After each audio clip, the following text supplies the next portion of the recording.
সম্মানিত দর্শক শ্রোতা, আশা করি সকলেই ভালো আছেন। আজকে আমাদের আলোচনার বিষয়বস্তু হল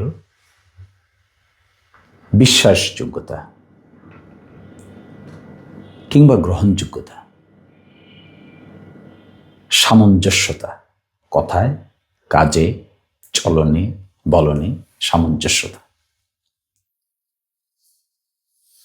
বিশেষ করে জাতীয় জীবনে যদি নেতৃবৃন্দের মাঝে কিংবা নেতৃত্বের মাঝে কথায় গরমিল দেখা যায় কিংবা কথায় কাজে অমিল দেখা যায়, তখন নেতৃত্বের ব্যাপারে জনগণের মধ্যে বিভিন্ন ধরনের প্রশ্ন উত্থাপিত হয়। এই প্রশ্ন একদিন জমতে জমতে জমতে জমতে বড় আকার ধারণ করে। সেই জন্য কোনো একটা বিষয়ের বিশ্বাসযোগ্যতা ডেভেলপ করতে গেলে প্রয়োজন হয় কনসিস্টেন্সি মেনটেন করা। যখন কনসিস্টেন্সি মেনটেন থাকে না, তখন মানুষের মধ্যে কনফিউশন ডেভেলপ করে। যেমন আজকে জাতীয়ভাবে যদি ঘোষণা দেওয়া হয় যে এই জিনিসটা করা হবে, কিন্তু বাস্তবে করা হলো না, তখন মানুষের মধ্যে প্রশ্ন উত্থাপিত হয়। কিংবা সকলেই দেখছে একটা বিষয় সমস্যার মধ্যে আছে, কোনো জাতীয় নেতৃবৃন্দ এসে ঘোষণা দিলেন যে কোনো সমস্যা নাই, তখন মানুষের মধ্যে কনফিউশন বিল্ড আপ হয়। কিংবা সকলেই একটা জিনিসকে দেখছেন যে অন্যায় হয়েছে, কিন্তু জাতীয় পর্যায় থেকে বলা হলো যে কোনো অন্যায় হয়নি। কিংবা সংশ্লিষ্ট কর্তৃপক্ষ বলল যে এই বিষয়টা আসলে এরকম হয়েছে, কিন্তু বাস্তবে করতে এরকম হয়নি, তখন কনফিউশন বিল্ড আপ হয়। যেমন ধরুন, বিগত দিনের নির্বাচনগুলোতে আমরা দেখেছি ভোট কেন্দ্রে মানুষ যেত না, কিংবা আগ্রহ ছিল না, ভোটাধিকার প্রয়োগ করতে চাইতো না, কিন্তু আমরা ঠিকই দেখতাম নির্বাচন কমিশনের অফিস থেকে 40%, 50% ভোট কাস্ট হয়েছে মর্মে তথ্য প্রদান করা হতো। হ্যাঁ, যাদের ক্ষমতা আছে, যাদের সুযোগ আছে, তারা হয়তো সেটা বলতেন, তারা সেটা প্রকাশ করতেন, কিন্তু বাস্তবে এগুলো নিয়ে হাসাহাসি হতো। কারণ টেলিভিশনে, ফেসবুকে সকলেই দেখতো যে কিরে, ভোট তো আমি দেইনি, আমরা দেইনি, তাহলে এই কথাটি কেন বলা হচ্ছে? এভাবে আস্তে আস্তে আস্তে আস্তে মানুষের জীবনে মনে ক্ষোভ জন্ম নেয়। একইভাবে তেল নিয়ে যেটা হয়েছে, তেল ক্রাইসিস আছে, তেল ক্রাইসিস হয়েছে, সেটাকে তেল ক্রাইসিস নাই, যে কারণেই হোক তেল ক্রাইসিস হয়েছে, তো যে ব্যবস্থার কারণেই হোক, যে যার কর্মকাণ্ডের ফলেই হোক, এটা হোর্ডিং হোক, পাচার হোক, ম্যানেজমেন্ট হোক, যুদ্ধ হোক, হয়েছে তো। কিন্তু কেউ যদি এসে বলে যে না হয়নি, তখন ওই ব্যক্তি সম্পর্কে কিংবা ওই নেতৃত্ব সম্পর্কে মানুষের হালকা ধারণা হয়ে যায়। ফলে এটা খুবই সফিস্টিকেটেড ব্যাপার যে একটা জিনিস যদি সত্যি হয় তাহলে স্বীকার করে নেওয়া, যদি সত্যি না হয় তাহলে কারণটা দর্শানো যুক্তিগ্রাহ্যভাবে। আমাদের জাতীয় জীবনে একটা সত্য ফ্যাক্টসকে আমরা অনেক সময় স্বীকার করে নিতে চাই না।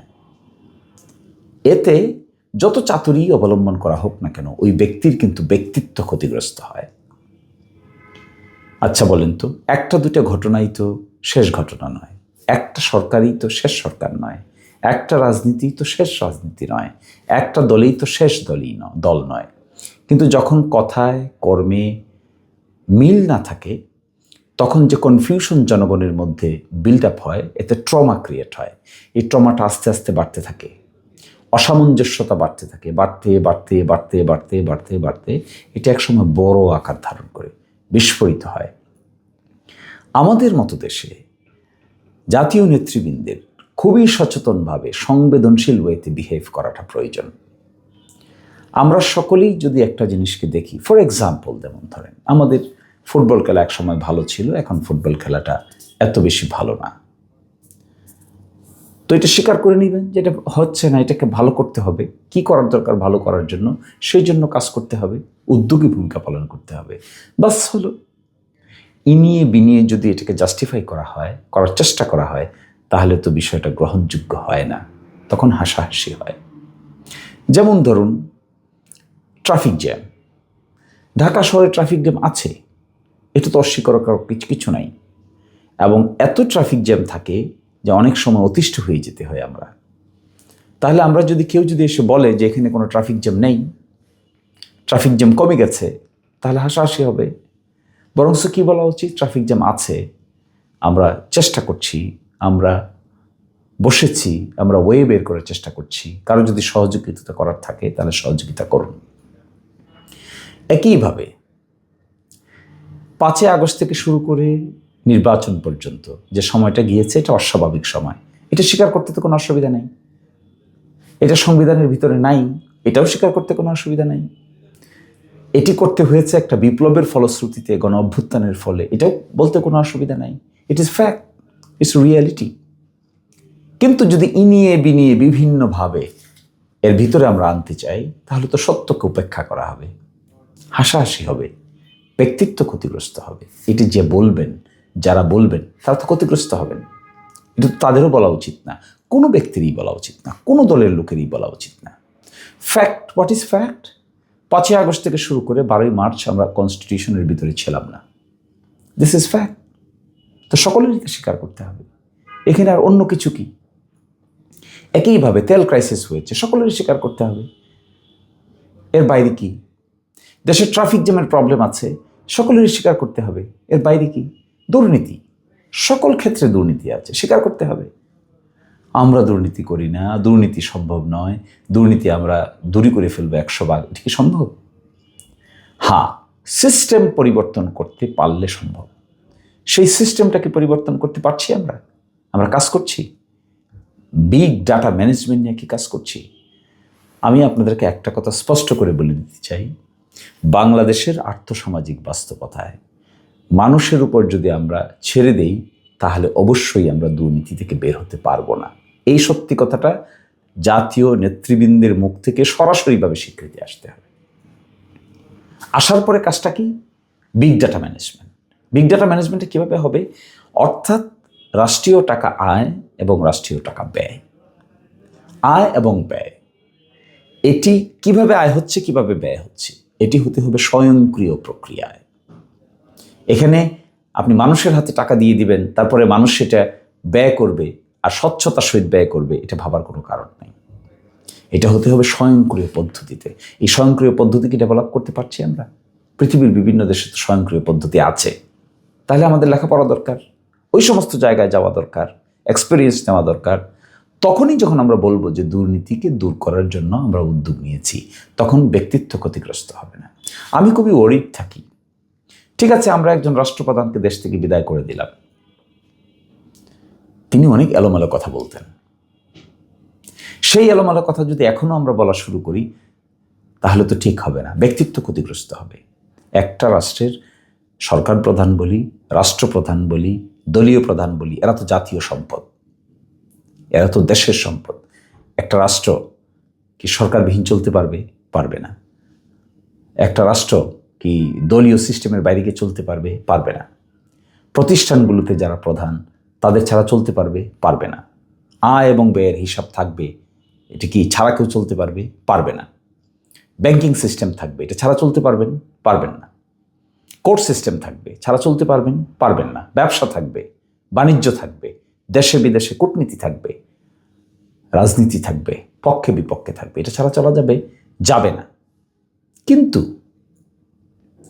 এই সিস্টেমগুলোতে গড়ে ওঠা যে সমস্ত মানুষ, এদেরকে যদি আমরা নষ্ট করে ফেলি, তাহলে ক্ষতিটা কার? আলটিমেটলি জাতীয়ভাবে ক্ষতি। আর তারাও যদি নষ্ট হয়ে যান, সেটাও হবে জাতীয় ক্ষতি।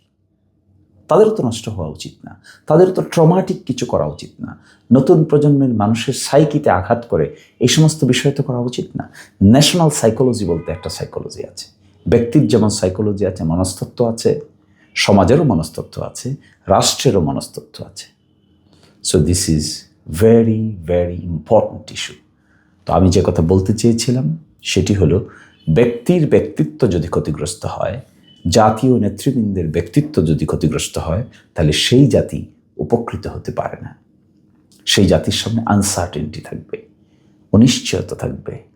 এই অনিশ্চয়তা, আনসার্টেনটি যদি লালন করা না যায় সযতনে, সমাধানের দৃষ্টিতে অগ্রসর হওয়া না যায়, তাহলে জাতি হিসেবে আমরা ক্ষতিগ্রস্ত হচ্ছি, বারবার হোঁচট খেতে হচ্ছে। হঠাৎ করে রাষ্ট্রটা যাত্রা শুরু করে আমরা রাষ্ট্রপ্রধানকে মেরে ফেলি, রাষ্ট্রটা কিছু দূর অগ্রসর হয়, হঠাৎ করে সিস্টেম পরিবর্তনের নামে ওলটপালট হয়ে যায়। তা দিয়ে বাংলাদেশ নামক রাষ্ট্র কি গন্তব্যে পৌঁছতে পেরেছে? পারে নাই। চোর পুলিশ খেলেছি আমরা, তৈলাক্ত বাসের উপরে উঠেছি, আবার নিচে নেমেছি, বেশি দূর যেতে পারি নাই। সেই জন্য জাতীয় নেতৃবৃন্দ সহ সকলের প্রতি আমার আহ্বান থাকবে, ব্যক্তিত্ব আপনাদের যেন ক্ষতিগ্রস্ত না হয় বিবেক খেয়াল করেন। কথা যেটা বলা হবে বাস্তবতার নিরিখে বলতে হবে। সত্য যদি থেকে থাকে স্বীকার করে নিতে হবে, মিথ্যা যদি হয় এক্সপ্লেইন করতে হবে, কিন্তু ধামা চাপা দেওয়ার কোনো প্রয়োজন নেই। সকলেই ভালো থাকবেন, সুস্থ থাকবেন। আল্লাহ হাফিজ।